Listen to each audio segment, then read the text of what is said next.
Hello, everyone, and welcome to the latest edition of the Nordic Football Podcast. I'm Steve Wyss. I'm delighted on this episode to be joined by Ben Wells, Norwegian football expert. Ben, it's been some time. I don't know quite why we haven't got you on here earlier before, actually, but I'm so glad that you're on this episode. How are you doing? Really pleased to be on, Steve. Thanks for having me. Looking forward to it. Like as you said, it's been a long time coming, I guess. So, yeah, good to chat Norwegian football with another guy who sort of knows his stuff. So yeah, be good.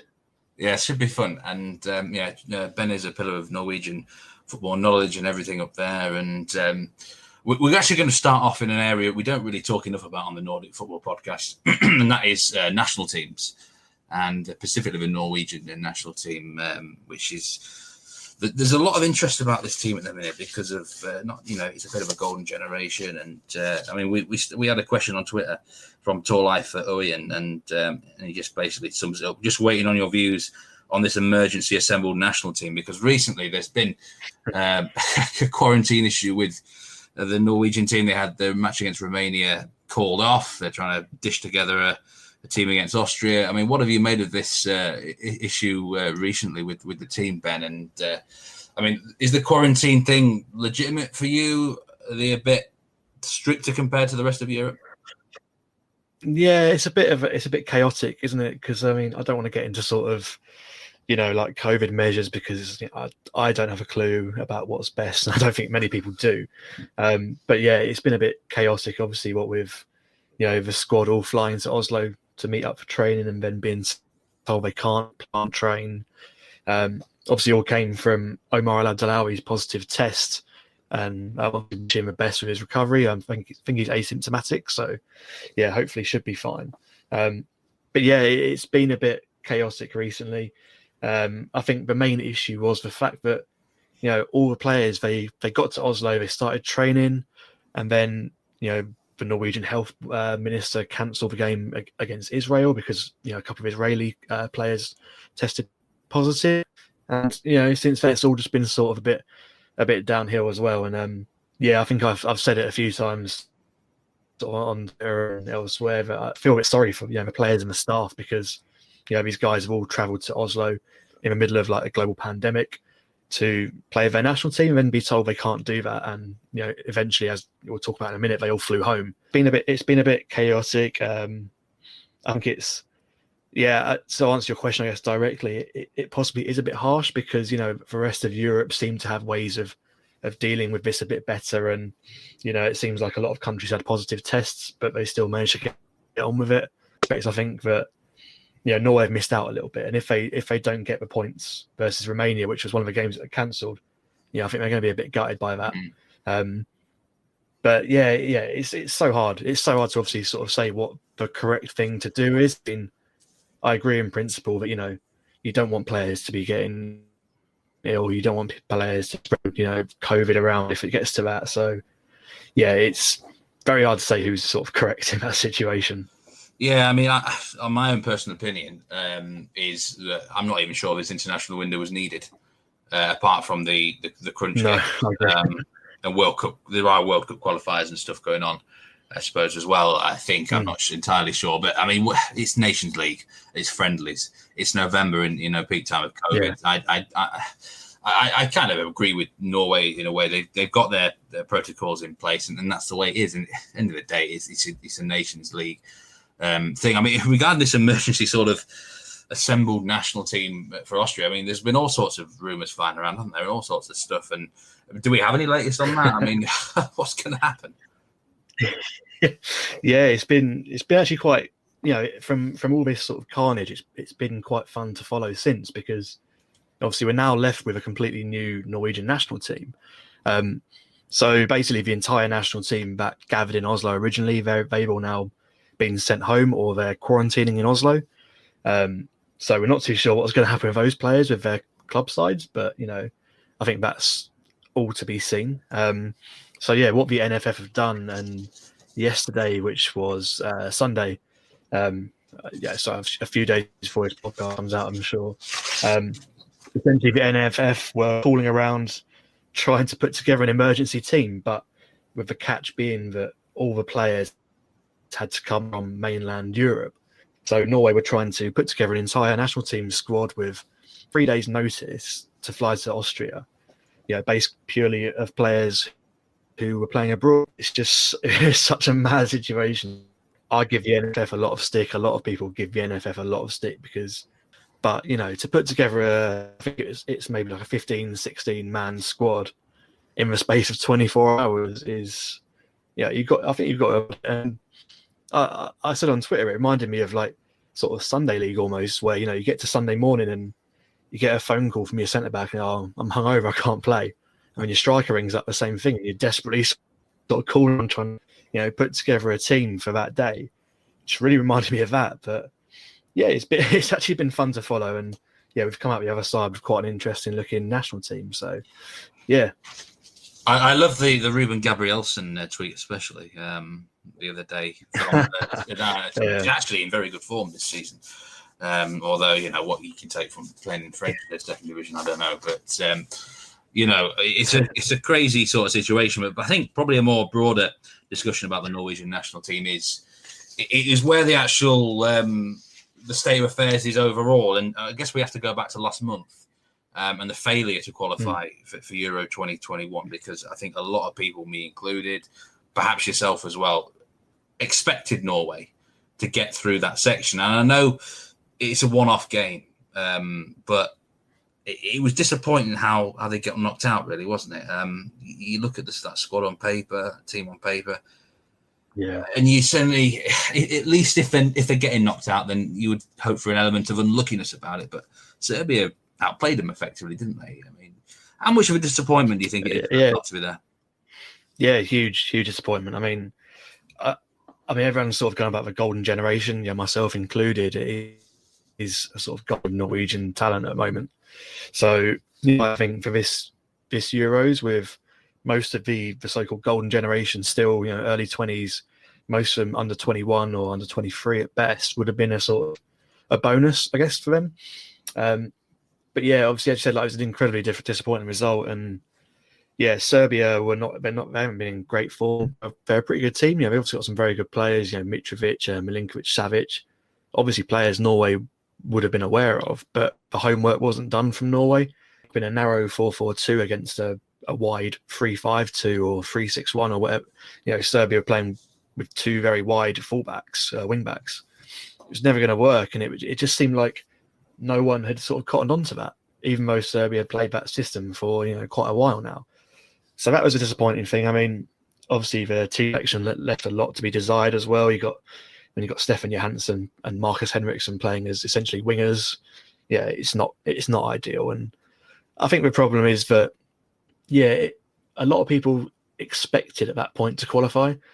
I think Norwegians in general sort of expect the worst, but because of the likes of Haaland, Odegaard, all these guys, and to lose in such a disappointing fashion was it was a big blow. And I think it's going to take a while for Lagerbäck to sort of get people back on side after that, if he even has the time to do so.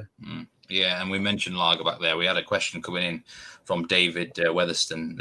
It was actually a very good blogger. Well worth a follow-up there. Blogger, tipster in the Norwegian leagues. Thanks for your question, David.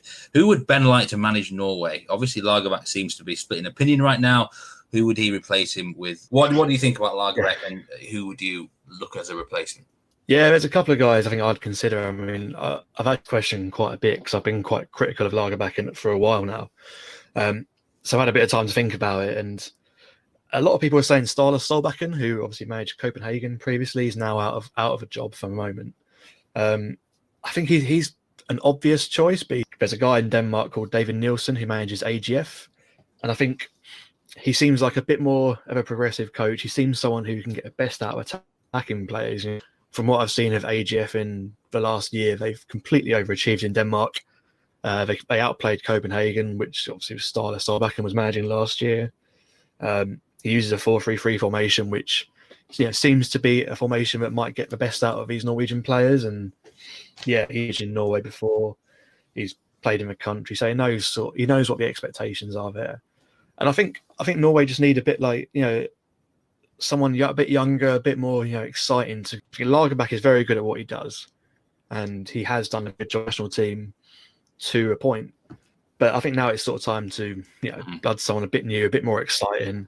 Though saying that, it wouldn't surprise me one bit if we see Gunnar Solskjaer and she take over the national team. I mean, it wouldn't surprise me if his tenure at United ended at a very similar time that Lagerbäck ended with for Norway.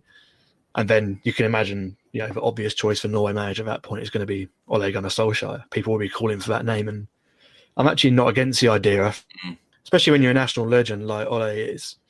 You do get that sort of boost when they first come in to take over, and obviously Ole is very good with attacking players. He's managed Haaland before and got a lot out of him. So I think that would also be an interesting appointment.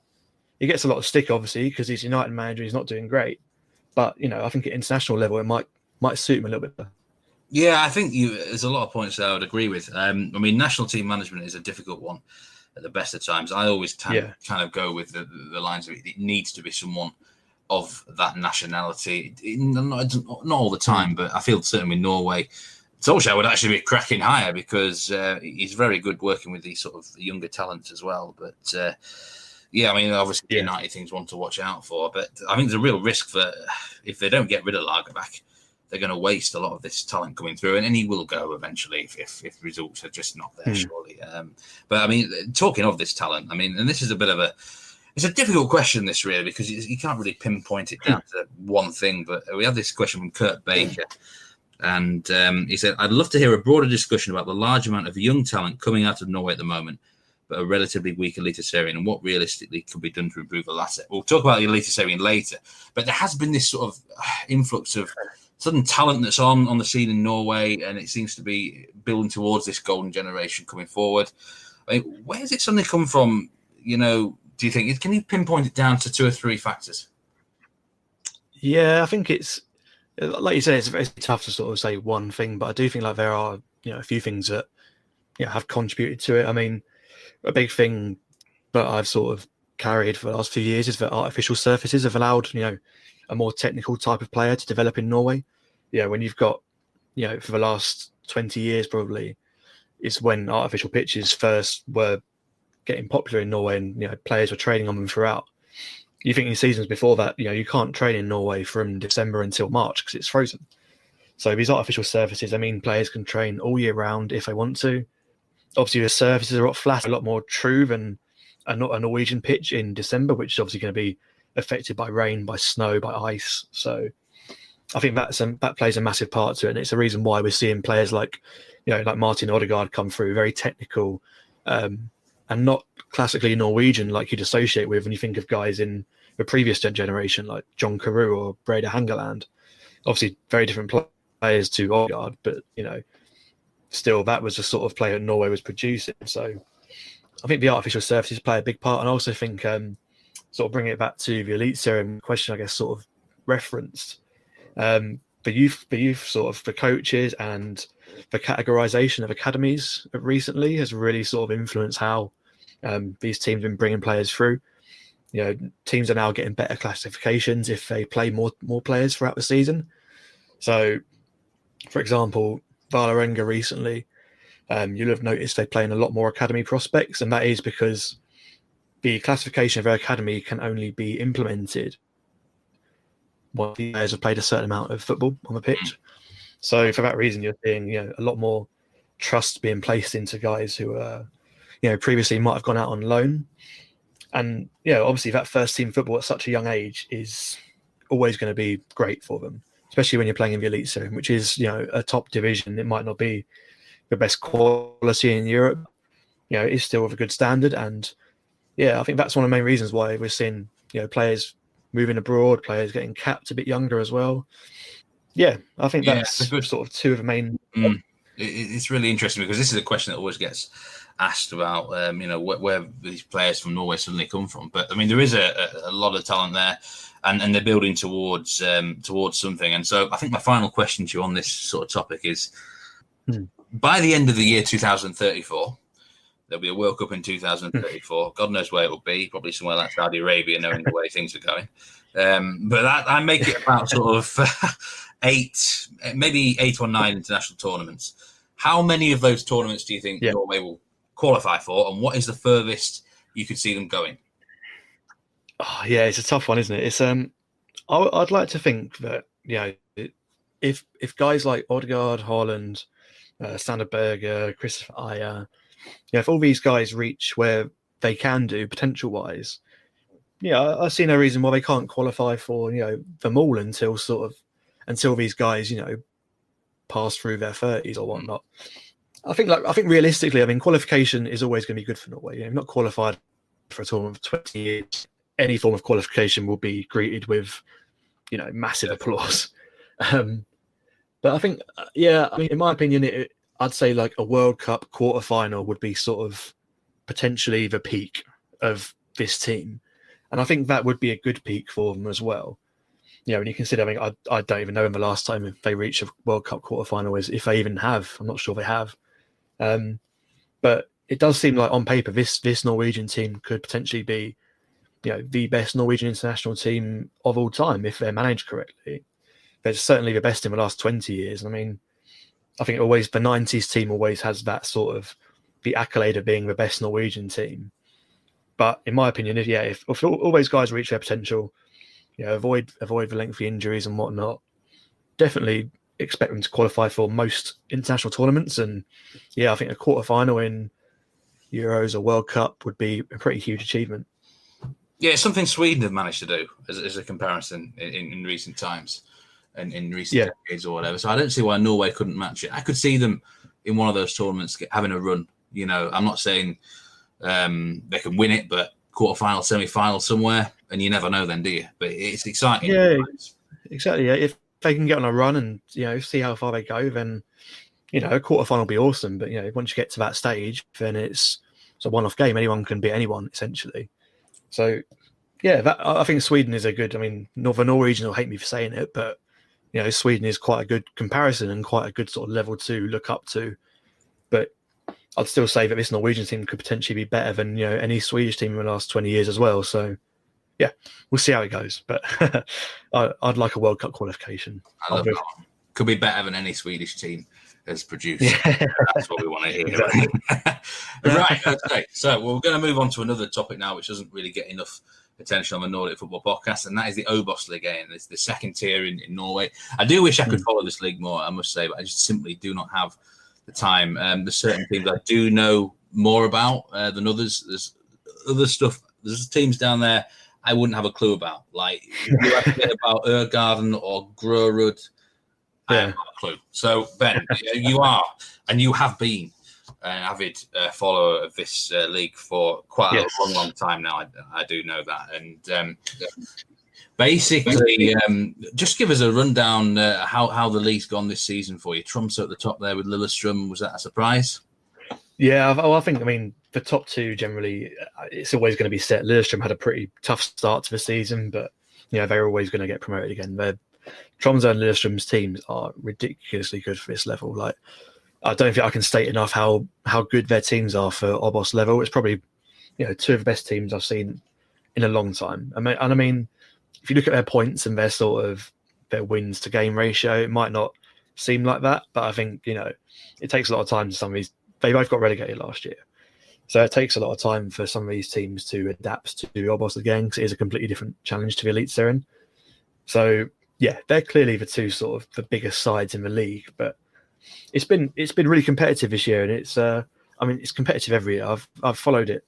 I followed it from 2015 to 2018 full time, and sort of part time since, because I've been focused on the Eliteserien. But it's always been a really exciting league. Anyone can beat anyone on their day. You look at the table now, sixth place, which is the final playoff spot. They're still only 9 points clear of a relegation spot with 3 games to go. So, that sort of thing happens every season, and it's mad to try and work out what's going to happen on the last day. But, incredibly fun league to follow. Yeah, this is a league which has had sort of some different formats over the last 10, 15 years. And at the minute, the top two get promoted automatically. 3rd, 4th, 5th and 6th in a playoff system, which I'm sure there's I don't know exactly. Is it 3rd against 6th and 4th against 5th? Or does 3rd get a bye?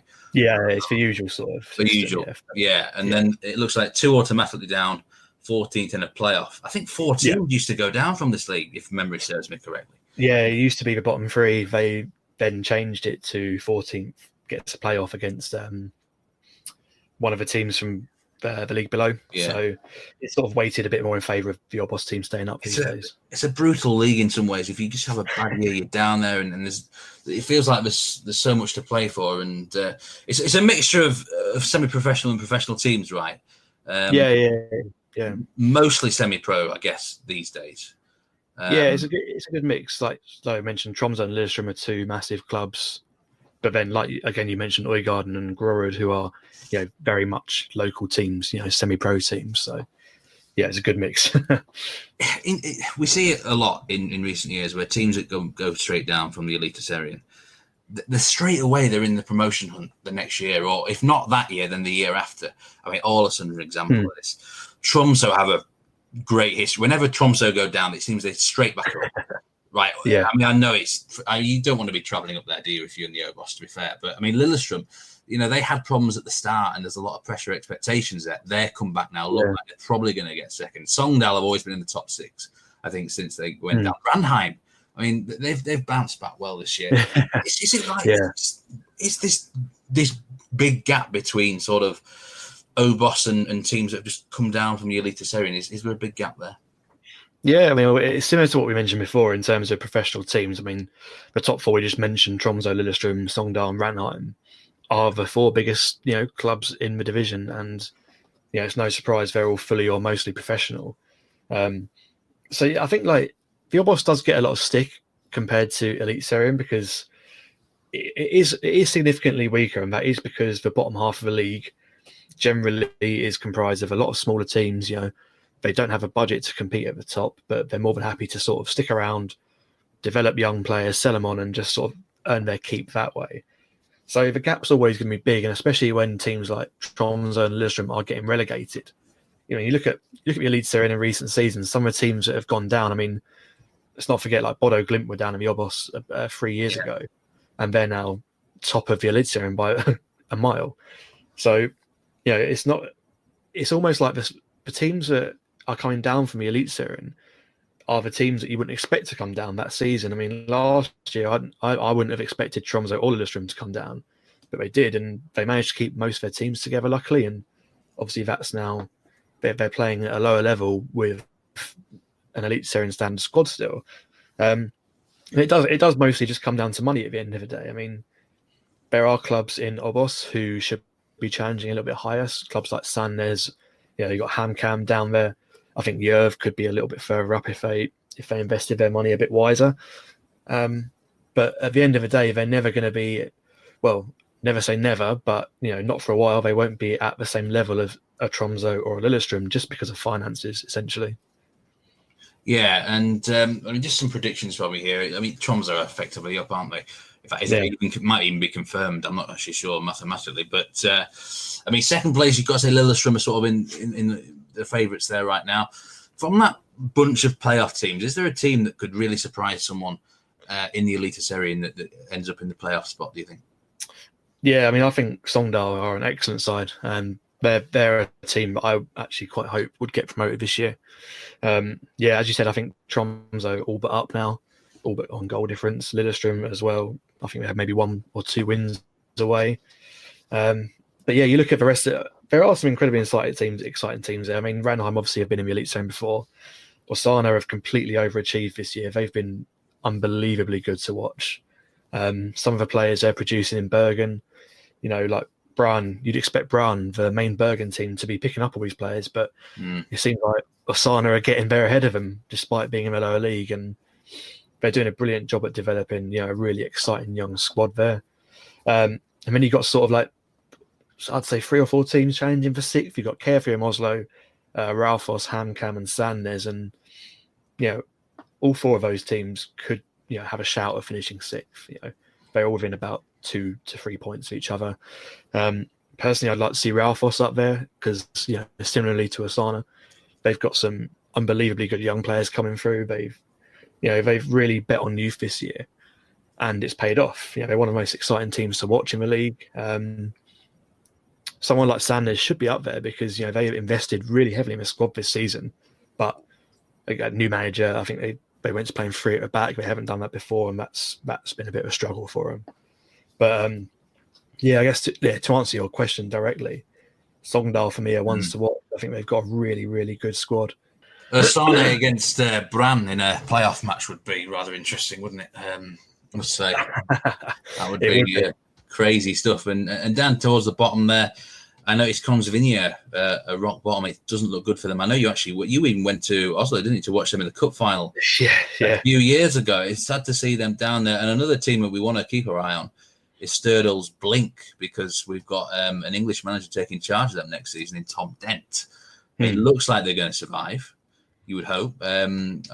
Stalkers down at the bottom there. Who looks likely to go? Yeah, I think, as you mentioned, Kongsvinger, unfortunately, are all but down, really. I mean, they've played 2 games more than most of the teams surrounding them. So, a couple of results against them and sort of all over, which is a bit ridiculous, frankly, because, they are one of the teams that should be aiming for the top 6 every season in OBOS, but they've just been completely mismanaged this year. If I could, I reckon I could do a whole podcast on Kongsvinger and their problems if I wanted to be honest, because they've got such. The squad is good, the squad is possibly a top 6, top 8 squad, but there's just no identity there. There's no tactical sort of fluency.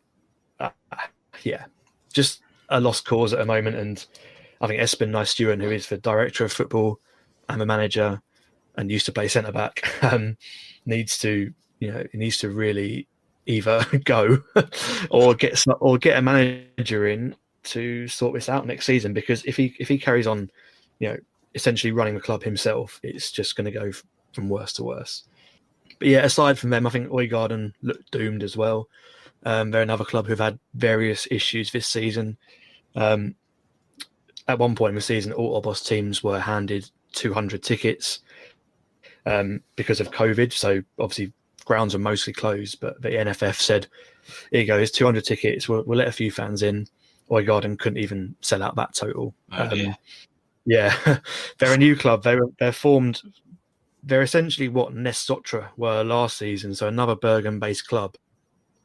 So they're competing with Åsane and Brann for the same sort of players, and the support isn't there to sort of warrant a club at that higher level. To be fair, considering how threadbare the squad has been this year, and it's basically comprised of mostly loanees and free transfers from the lower divisions, they've actually done pretty well to get even up to 24 points from 27 games, to be honest. So there is something to take away. They really need to start to build a full-time squad if they want to ever come back up.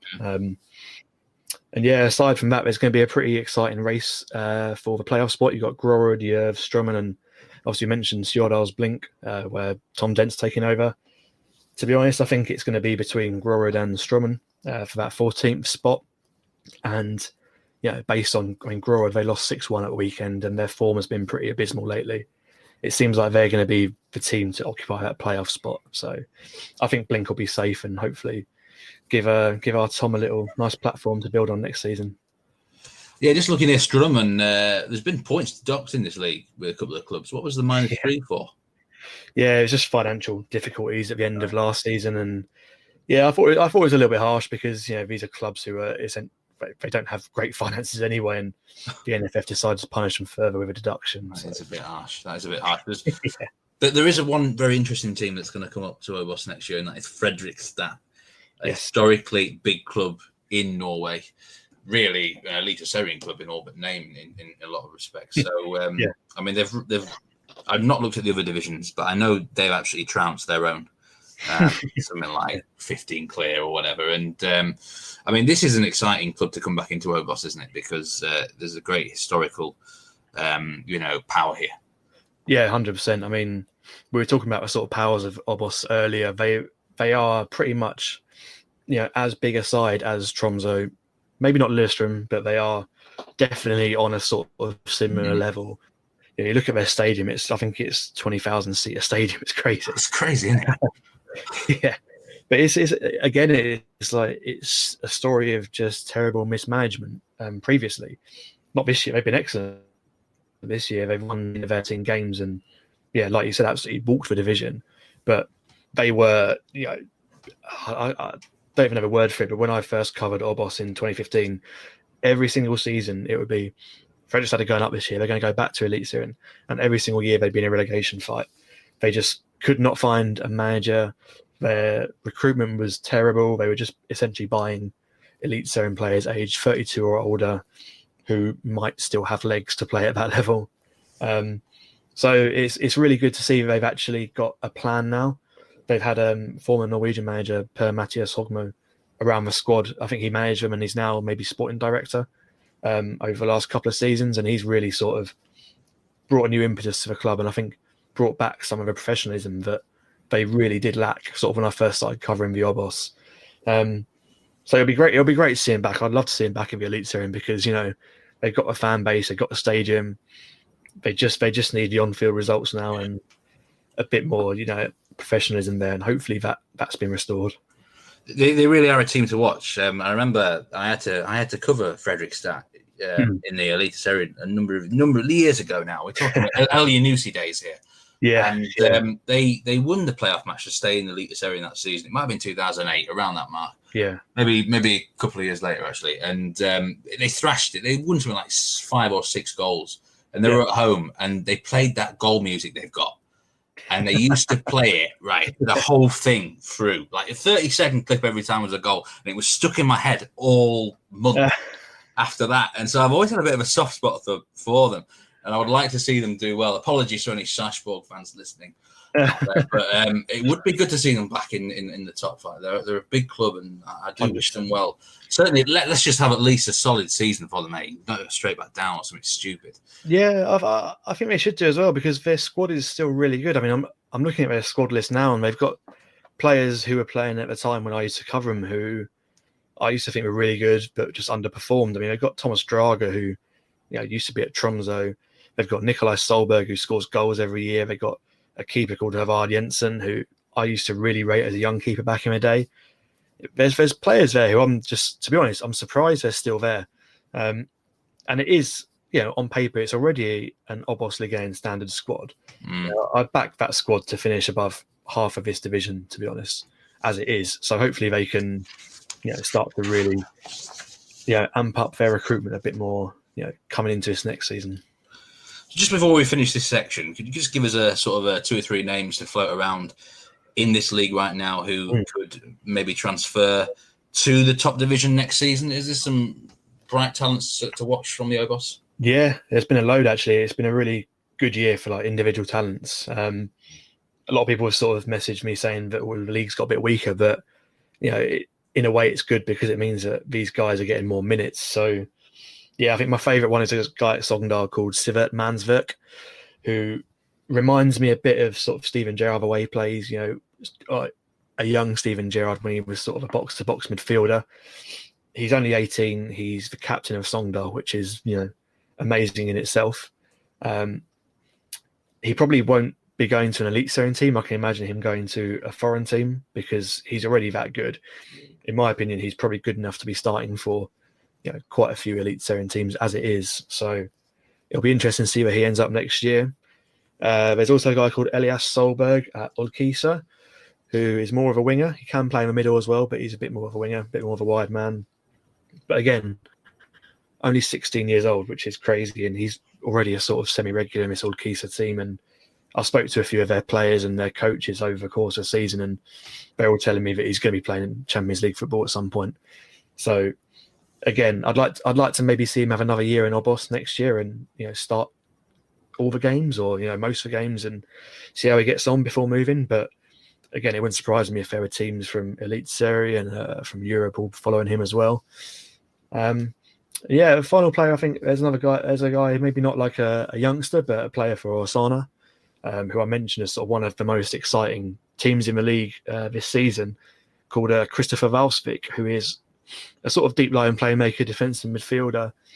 I was doing a bit of research into sort of some stats in the OBOS a couple of weeks ago, and realised that he's completed about 3,000 more passes than anyone else in the league, which is absolutely absurd. And these aren't just sideway passes; these are like, he's one of the key creators in the team. He's got a wicked free kick. He assists goals regularly now as well. He's 25 years old, and I can't imagine him staying at that level next season. This was actually, I think, his first. This was actually his first season in OBOS, so that makes it to me even more impressive. So, yeah, it'll be interesting to see where he ends up next year. I'd like to see him at Eliteserien team, and I think Brann could do with someone like him, to be honest. So, I'll be hoping they put a bid in.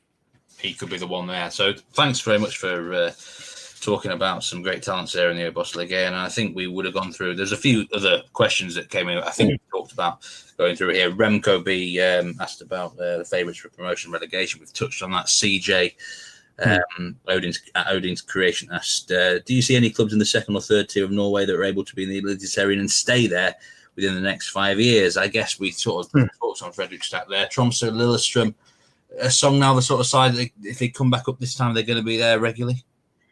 Yeah, it just depends on if they fancy it, really, because they are traditionally sort of a side that they'll do very well.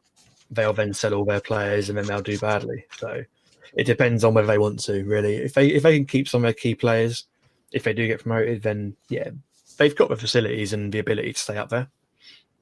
Brilliant. Right. Okay. Well, we're going to have a little bit of a break now. We'll be back. We're going to talk about Eliteserien matters and a few other things. So stay with us. We'll be back very soon.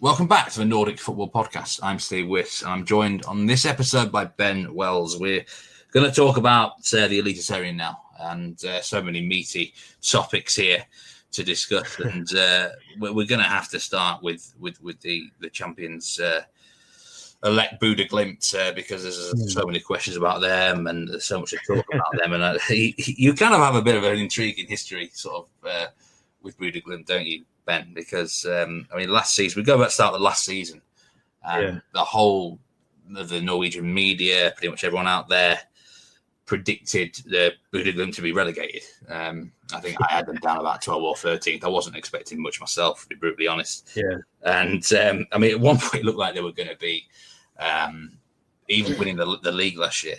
And we have this famous thing about the humble pie from last season.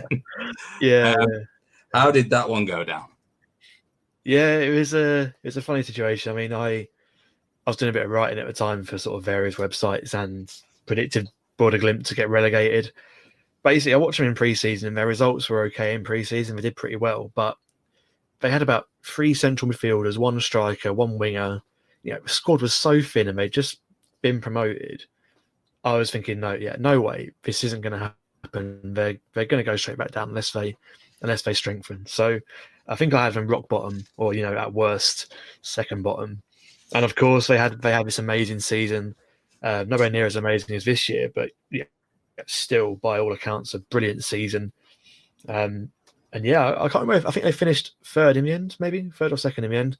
So very close to winning the league. And I got sent a humble pie from Glimt Stegen, which is a Twitter account associated with the club, a fan group. So I came into my office at work one day to a big wet dripping package addressed to me. I had no idea. I was trying to rack my brains thinking, what have I ordered here, and why is it dripping? And just opening it up to find this pie, it was amazing. It was a good start to what was a very sort of wet Monday morning, I think, in the office. So it was a good laugh, and I know the guys well, so it was all taken in good humour. So, and I got a free pie out of it. So can't complain. I can't remember exactly what was in the pie. It wasn't a meat pie, was it? But it was a nice steak and ale. It was, I think. Was it really? Yeah. Brilliant, absolutely brilliant. I mean, I would have loved that. I would have happily. Well, I have that in the office about a week after, just serving. That was my dinner and my lunch for about a week. So I think I did well. Man, I mean, this Glimt team now, I mean, it's almost come from nowhere to what it is. Is this the best side you've ever seen in the Eliteserien since you've covered it? For me, yeah, by a mile. For me, I obviously only started covering the league in 2015, so I never saw like the great 90s Rosenborg team. I never saw, like the Starbeck team of the mid 2000s, who were all both, awesome teams. But for me, it's hard to imagine a team better than this. They're so dominant; it's unbelievable. They've absolutely walked the league this season. They've never ever looked in trouble. I think the only game they lost this year was maybe after like an international break or a very intense period of football where they had to rest a few players and they were missing some key men. So, yeah, it's been unbelievable. And like I said last year, it just came out of nowhere. They employed Kjetil Knutsen, who was formerly of Osana. And when he was Osana manager, I was covering them in OBOS at the time. And he did okay with me, kept him up, but it was never anything special. So when he was appointed Bodø Glimt manager, I was a bit like, okay, yeah, this is fine. It's an appointment that makes sense, but doesn't really excite me too much. Now he's the best manager in Norway by a mile. Yeah, and he's coached this team so well, like to get every ounce of talent out of every player this season, and to keep them all playing on the pitch in what has been, one of the toughest seasons schedule-wise ever. Nothing but positive things to say about Bodø Glimt this year. We've had a question. We've actually had a couple of questions from someone called Turkill S. Johnson, and this is an interesting one. Which players or teams are running the most and the fastest? I read an interview with one of Glimt's physical trainers a while back, wondering whether or not they built physical advantage pre-season, and perhaps a low average age has also helped with them this season, especially when there was 2 matches a week. How much of that physical side of Bodø Glimt has helped them this year, do you think? I think it's huge. It can't be understated, especially this season. I think any other season it would maybe be a footnote, but this year it is so prominent. How fitter they've been, how physically better they've been than the rest of the league. They were one of, I think, only a handful of sides in the Eliteserien not to furlough players when COVID hit and the lockdown hit at first. So essentially what that meant was they were still able to train and they were still able to assign work to the players throughout the lockdown, whereas teams who had furloughed their players weren't allowed to do that. They had to train by themselves. They weren't meant to have any contact with coaches, with fitness staff, anything like that. But yeah, Bordeaux still, they were assigning players their work still. They were making sure they were eating right. All the things that professional clubs should be doing. So that's been obviously a massive reason why they've done so well. And you saw sort of in the first maybe 10 or so rounds of the league season, they ran further, they ran harder, they were physically superior. They played the same 11 pretty much every single week, and they still have this year. It's still pretty much the same 11 that comes out every single week, which is unbelievable. Like when you look at the schedule, as we mentioned, I think there was maybe 10 games in June or 10 games in July. A game every 2 or 3 days, and they were still fielding the same team every single week. So that fluency, that consistency, and the fact that they're just trained better than any other Eliteserien side, I think that has been the main reason why they've won the league this year, or they're going to win the league. I mean, I had them down, I think, 6th or 7th. That was my prediction this year. I mean, to be honest, I have to eat a bit of a more pint this year for sure. I think I said the same, mate. I think I said about 5th, because my theory was that last year was almost felt like an anomaly at the time. It did. It just did. It felt like that was the year. And there's a question that kind of leads to it. I mean, because Håkon Evjen was a massive part of them in 2019. Bendik Leith, or Leiter, I don't know exactly how you pronounce that surname. Asked, how would Ben compare the season that Jens Petter Hauge has had in 2020 versus the season that Evjen had in 2019? Yeah, it's a good comparison to make because they're very similar players.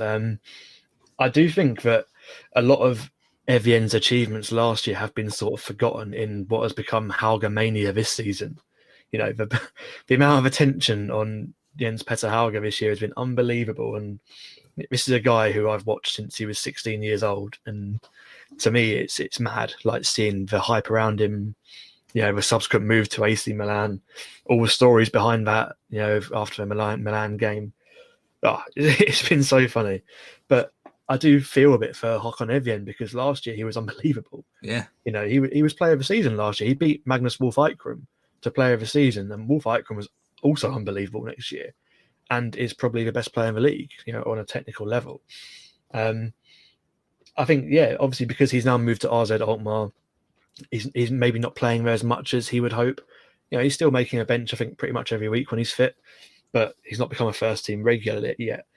So I do think a lot of his achievements have been forgotten, but obviously Haga this year was exceptional to register that amount of goals, assists in 3/4 of a season before he left. And I think a lot of people had I saw a lot of people saying that it come out of nowhere, but I can assure you it hadn't. Like, I know this guy well and how hard he trains, how much effort he puts in, and how much he had wanted to get to this level since he was 16, 17 years old.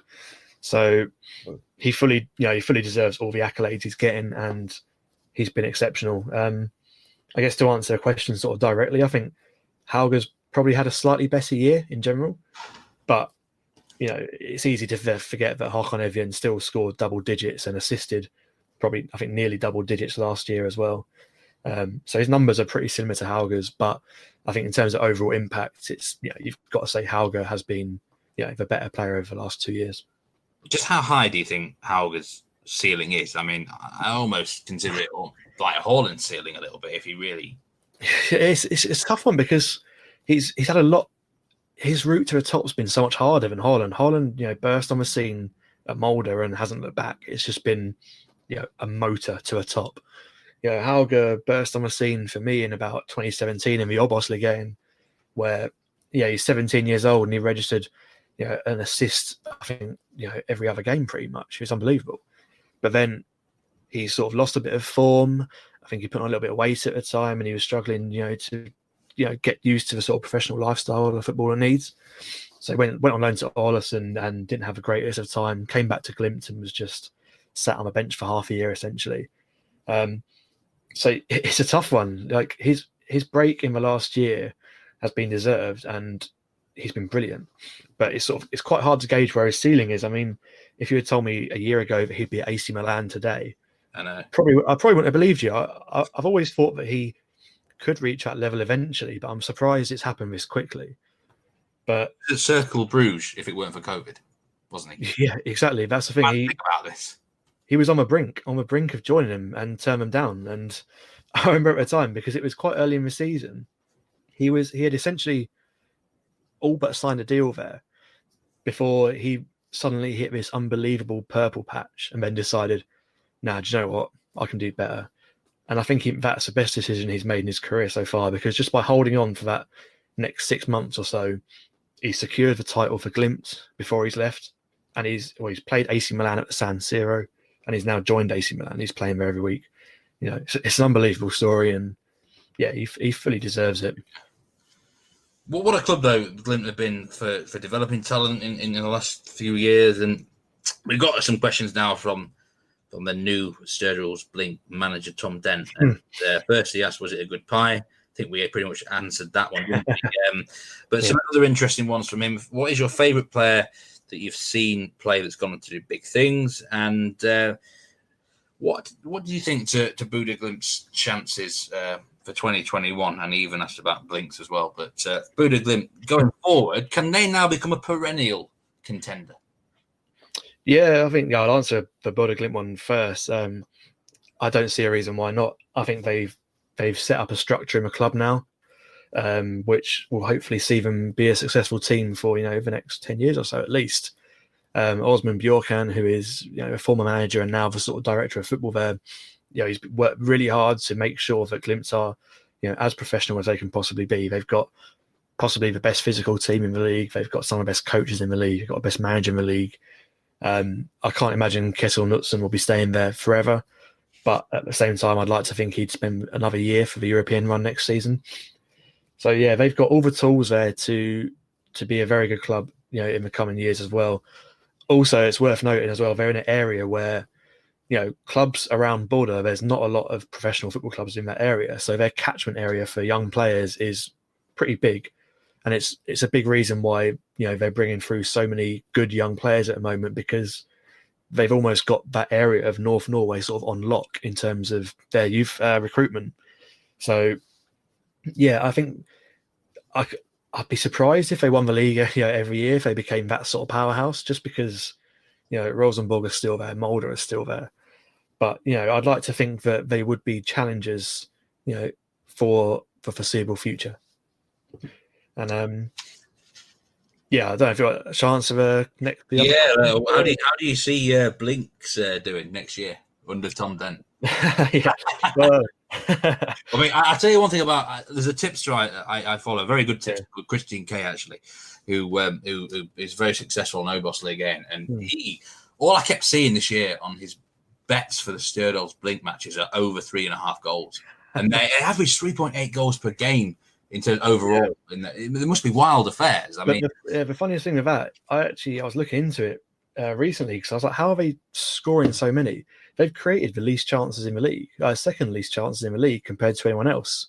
Their conversion rate is just unbelievable. So it's something that's potentially unsustainable, and it's something that Tom's going to have to look at next year to keep them up, because I think they'll stay out this year. So he'll get a crack in the OBOS Ligaen next year, and I'm sure his aim for the first year will be, solidify that place in OBOS, maybe push for top 6 if circumstances allow.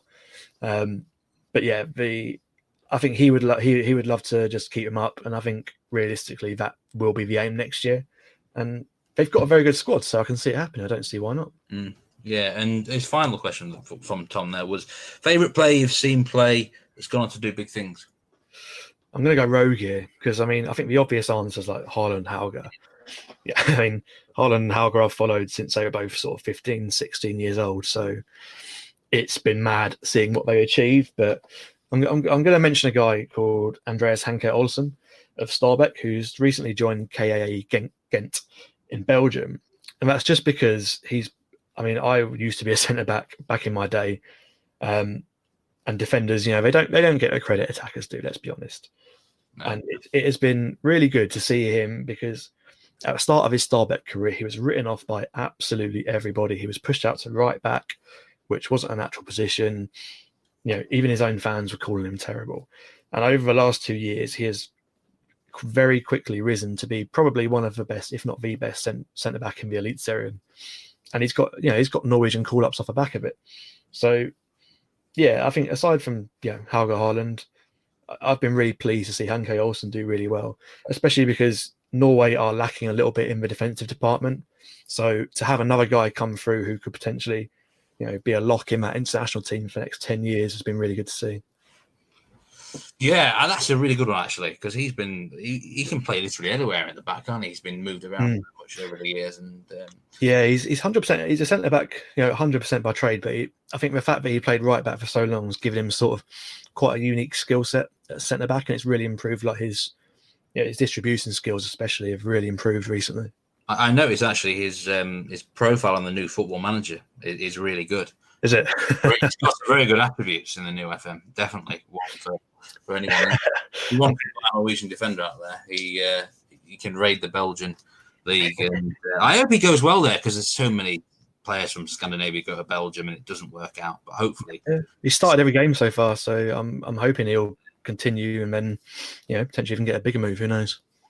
Yeah, so let's move on. We could talk about the top. Yeah. We are going to sort of touch on Vålerenga here, because you had a question from someone. Eirik Skovdal asked about Vålerenga and the players, basically about contracts going out. Bård Finner, Lekven, Tolas Nation, Williamson, Schala. Who should they be looking to replace them with in the financial situation they've got? How have you assessed Vålerenga this season with Fagermo? Are they the sort of club, because they feel to me like this could be a place where finally he could win a league, a club like this? Yeah, I think they're a team in the Eliteserien who could explode similarly to Glimt if they're managed correctly and if they recruit correctly, because Vålerenga are the probably most of the well-known Oslo team, and they've got such a good academy and they've got so many good young players coming through at the moment that I expect them to do pretty well in sort of future seasons. Obviously, he mentions there like a few players leaving. To be honest, I don't think the players that are leaving at the end of the season are going to be hard to replace. And that's not me saying they're bad players, but they're players who haven't been key this season. I mean, Bardfinner, I really rate him highly, but he's only been a bit part player. Lekven, I mean, if Lekven goes, you've got Odin Tiago home, who is a brilliant young player coming straight into that position. Tolas Nation, he mentioned. I think he might stay. He is a captain, but we'll have to wait and see on that one.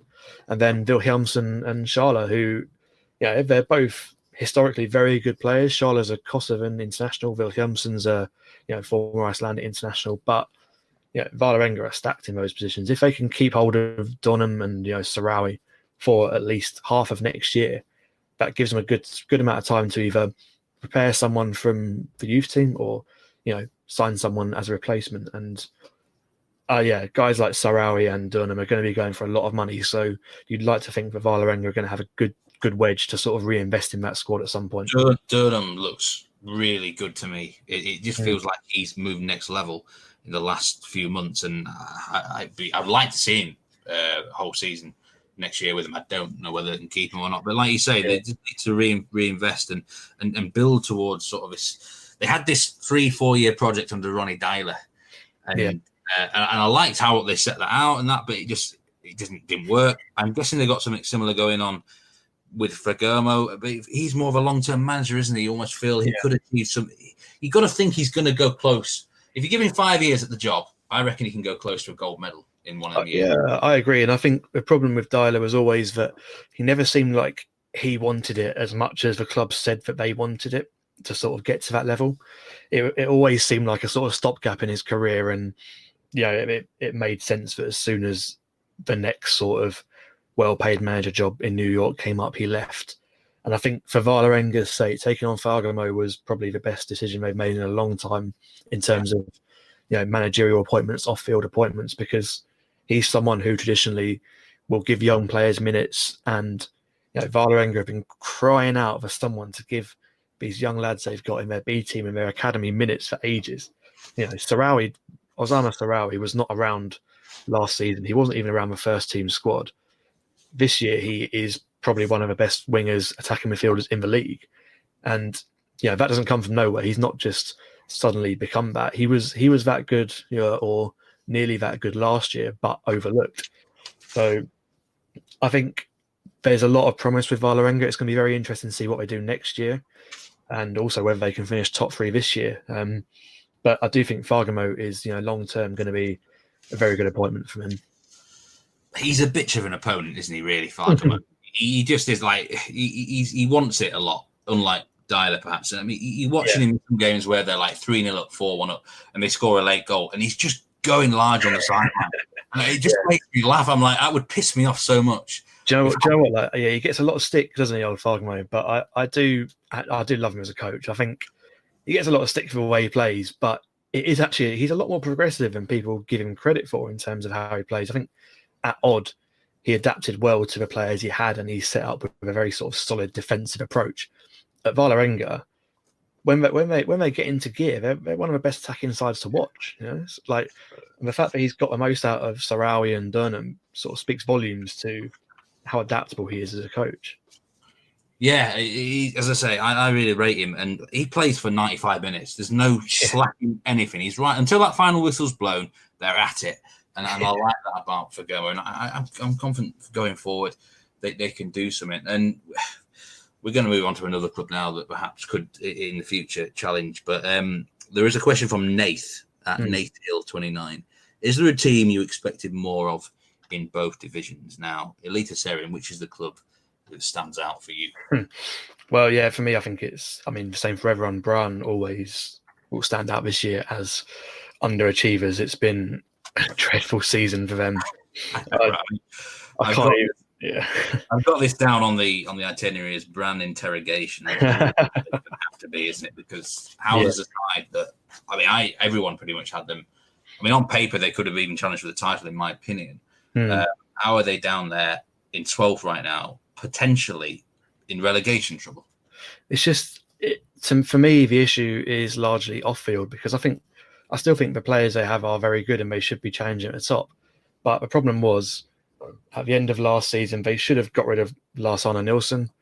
Lars Arne is a coach who I actually quite like, but anyone could have told you that his time was up at Brann last year. They'd gone completely stagnant as a team. There was just no desire to win games there. And when they gave him the backing over the winter when the season ended, leading into his current season, and I was astounded because there were coaches available they could have taken on.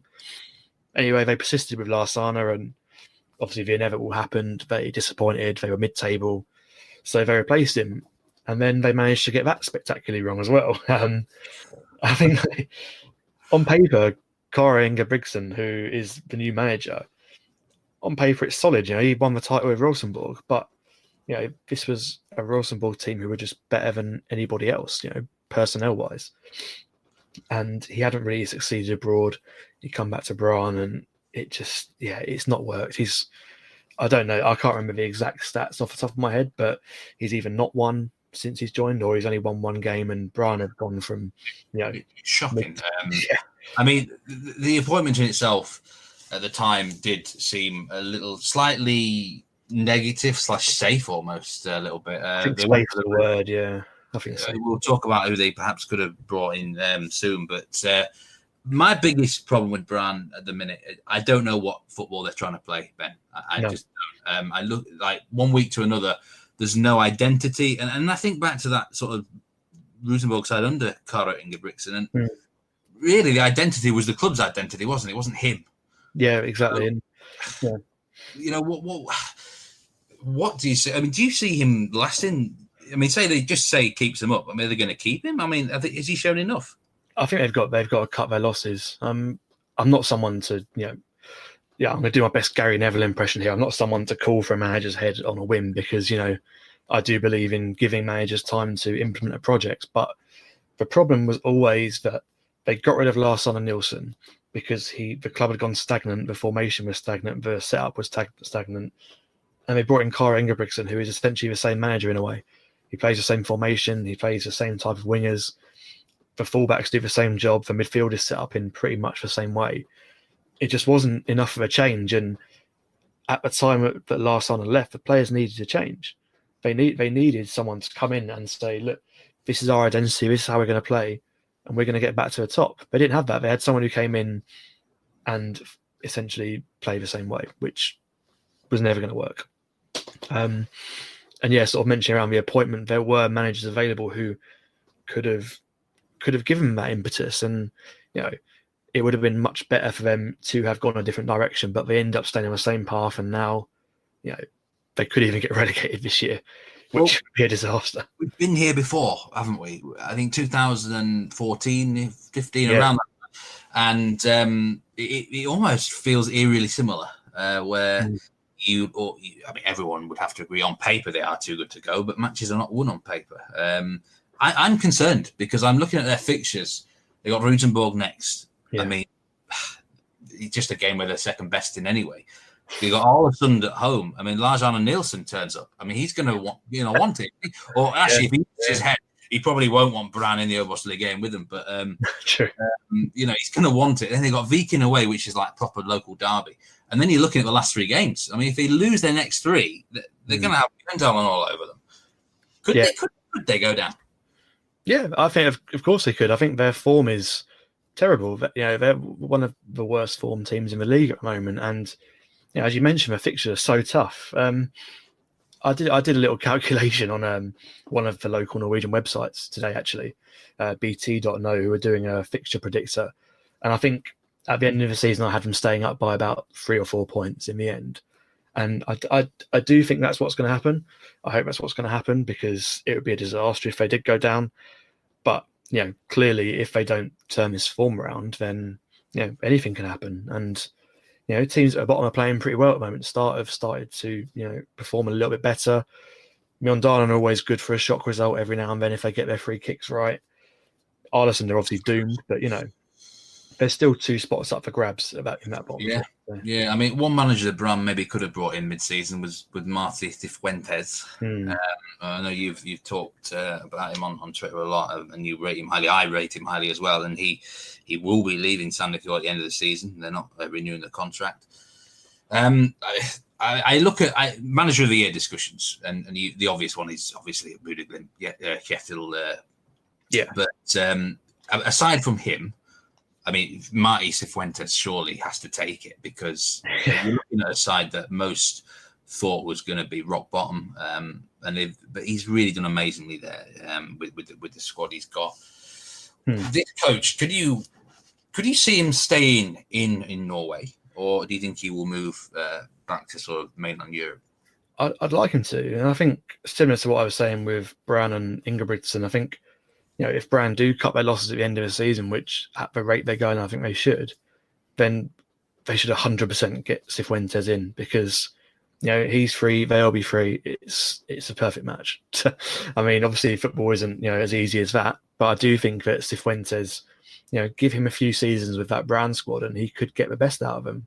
And yeah, I'd love to see him stay in Norway, because he's got the hang of it here. Like, he's got that Sandefjord team who were doomed at the start of the year, and I had them bottom. I think everyone else had them bottom because the squad was just so weak. But he's got the best out of most of the players in that squad, and at the same time, he's also bedded in a number of young players. It's worth mentioning that a lot of the players in that Sandefjord team who are the more experienced players haven't actually had a lot of game time this year. Looking at like Lars Lagerbäck, who is the centre back and was captain of the side, has lost his place to a 19-year-old. Emil Paulsen, who was a defensive midfielder from Iceland, he's lost his place to, again, like a teenager. So it's been brilliant watching what he's done with them. And 100%, obviously Kjetil Knutsen is manager of the year, that's no doubt. But otherwise, he'd be second or third in my list. I'd have Fagermo there. I'd maybe have Nornes of Odd in the conversation as well. But yeah, he's definitely sort of top 3 managers in the Eliteserien at the moment. Yeah, I mean, Martí Cifuentes he's got it tactically. He can obviously develop players from a coaching point of view. And the mad thing is, at the start of the season, everyone knew he was going to get the best out of the players, but we still couldn't see them staying up because of the squad. And that's a testament to how he does develop the players, and he's a manager to keep an eye on. What would you say is his best quality in terms of tactics? I think he's so adaptable in the way he sets his teams out. I mean, not many clubs do a double over Molde, especially not teams that low down in the league. He just seems to be, I think a lot of Norwegians have the impression that a Spanish coach or Portuguese coach will be playing exciting, flair-ridden football, tiki-taka, all the old tropes. He can do that, and Sandefjord do that in games where they're dominant. But he can also set a side up to see out a 1-0 win. He can also set a side up to close out a 0-0 draw if needed. And I think that is so key, and that is such a key skill to have in Norway, because especially when you're managing a team who aren't expected to be finishing in the top 4 or the top 3, you do have to have those games sometimes where you can close out a result. And as I mentioned a minute ago, like they did that against Molde twice. And in both those games, I remember teenage defender Lars Markmanrud was played from the start, which I remember seeing come in the lineup, and I was a bit like, okay, this is a bit strange, you think you'd be having the most experienced players in for a game like this, but no, he trusted his young player, and yeah, they saw out the result. So for me, that's the best trait he has: the adaptability, the ability to get the best out of every player on the pitch, and also set up a team for different results or different needs. So yeah, I really hope he stays in Norway.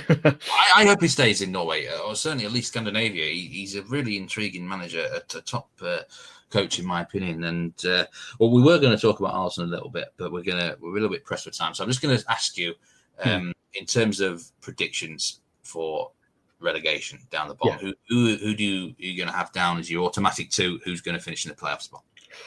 Yeah, so I think Ålesund, obviously, I think they're doomed. I think the other bottom sides are quite tough to predict at the moment.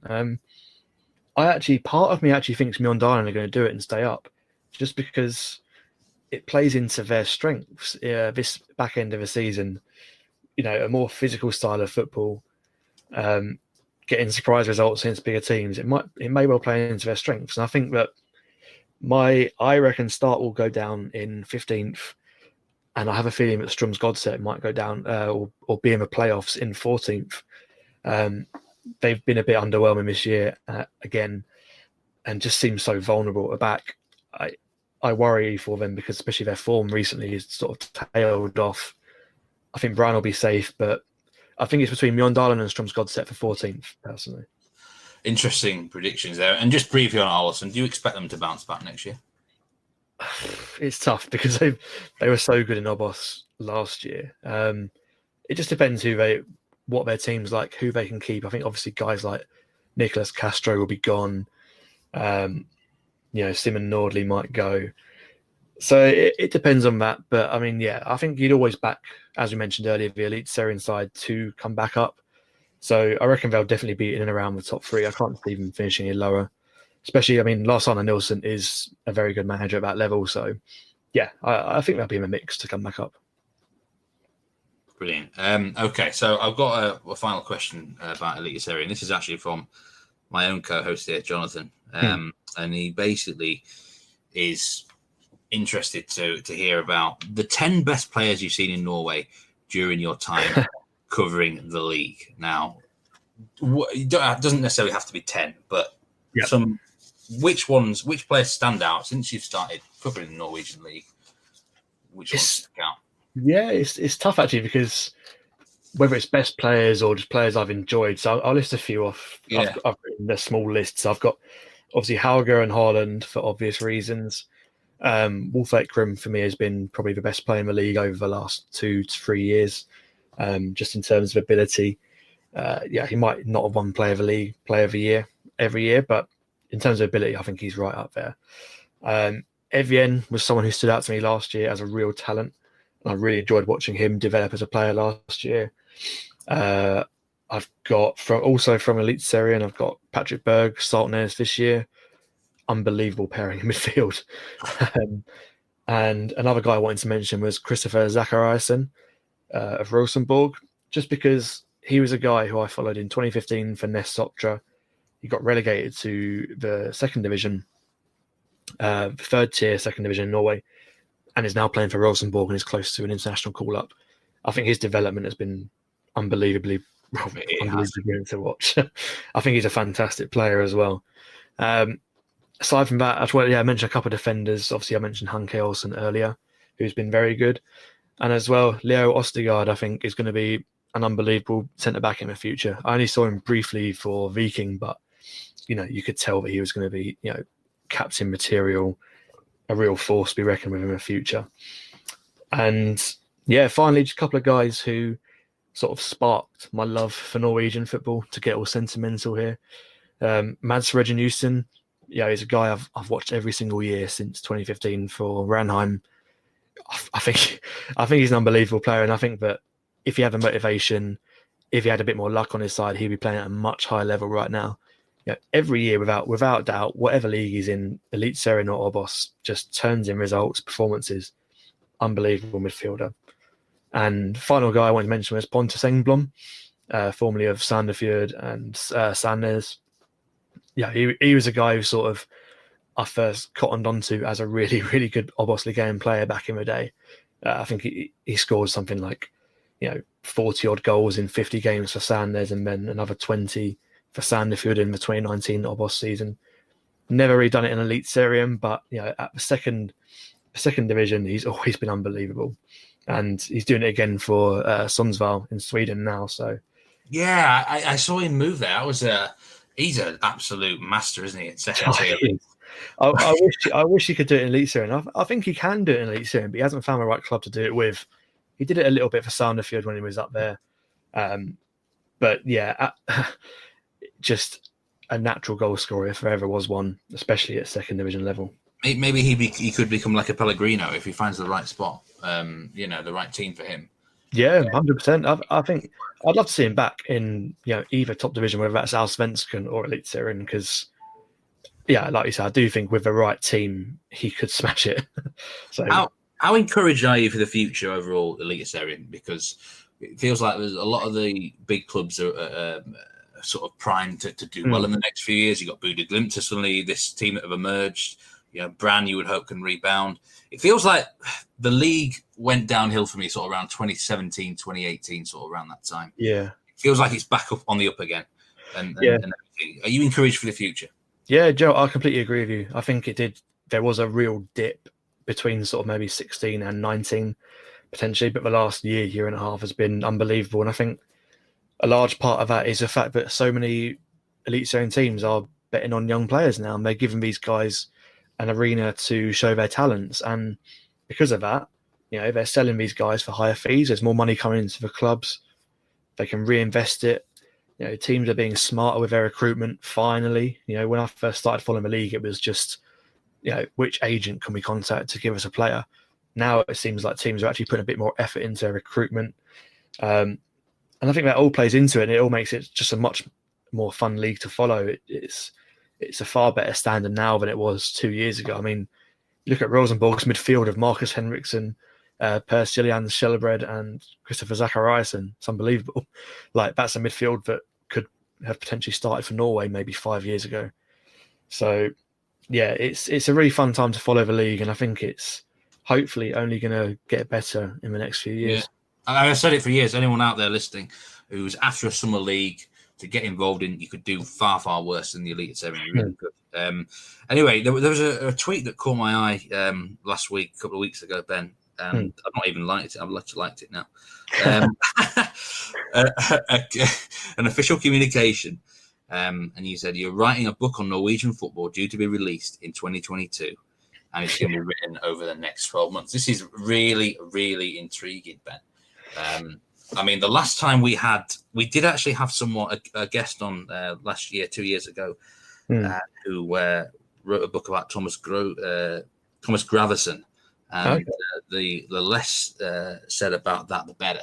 It was it was one of the most controversial episodes we've ever had. But anyway, this intrigued me. So tell us a little bit more about this book, because it really sounds great. Yeah, it's been a bit mad, really. It just sort of came about during the last lockdown. I was sort of trying to find things to keep myself motivated, things to do to keep myself entertained. I ended up pitching an idea for a book to a publisher, and 3 months later, it got accepted, and I sort of signed a contract to write with them over the next 12 months, which is really daunting, because I'm used to writing, but I've never written anything this substantial, sort of 1,000 words or so. But it's really daunting, but at the same time really exciting.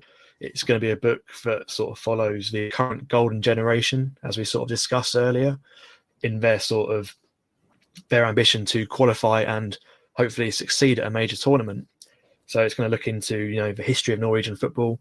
It's going to look into the recent history under Lagerbäck, under Hogmo, and as well as sort of profiling the guys at the centre of this sort of Norwegian revolution almost. And I'm looking to put together a list of sort of interviewees as well to quote in the book. So I've got some big ones lined up. I'm not going to give away too much right now. It's still early days, but under promise and over deliver. I think that's going to be my saying for the next 12 months. I missed that. How many words exactly was it you're aiming for? Well, I'm aiming sort of for about 300 pages, which is going to be about 80,000 words. So it's quite a thing. But I want it to be. I don't want it to be a sort of slapdash thing. I want this to be, I'd say this without sounding like Alan Partridge, but the book that sort of Norway deserves, because it is such an intriguing time to follow Norwegian football. And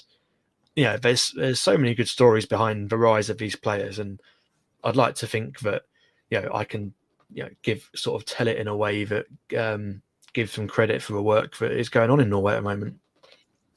So, I mean, all being well, it will be sort of you're talking what sort of 15 months down the line, around that sort of time it may be on the release. Obviously no release date just yet, but the manuscript will be submitted about this time next year, and then however long it takes to come out. But I'll be updating sort of on the way as we go with sort of any announcements, and hopefully sort of in 12 months time I'll have written a book on Norwegian football, which is quite mad to say out loud, but Well, we're wishing you all the very best with that book, Ben. It was going to be a great one, and we thank you very much for your time for joining us on the Nordic Football Podcast, and we would love to have you on again at some point for sure. It's been an absolute pleasure, mate. Honestly, loved it. Love to I could talk about Norway for days. So yeah, always good to. We'll have to have that episode on Kongsvinger, won't we? Oh yeah. Yeah. Once again, thanks very much for Ben Wells. Tell us where you can follow him. The social sources we can get you. Yeah, at FR Football Ben, FRFOTBALL Ben on Twitter, and yeah, give me a follow there for some inane ramblings on Norwegian football. Guys, do that. It is one of the best English-speaking Norwegian accounts out there on Twitter, if not the best. So once again, thanks very much, Ben, and we will hope to see you again another time. But really appreciate all the questions that you put in. Sorry for those that we couldn't answer. We basically just run out of time. Remember to give the podcast a follow on Twitter, at Nordic Footpod. You can follow myself, at Meatman Soccer. You can follow my regular co-host, Jonathan Verdugba, at JF Football, and our guest from this episode, Ben Wells, at FR Football Ben. That is it for this particular edition. Thank you very much for listening. Take care, everyone. Stay safe, and we'll see you again very soon. Goodbye.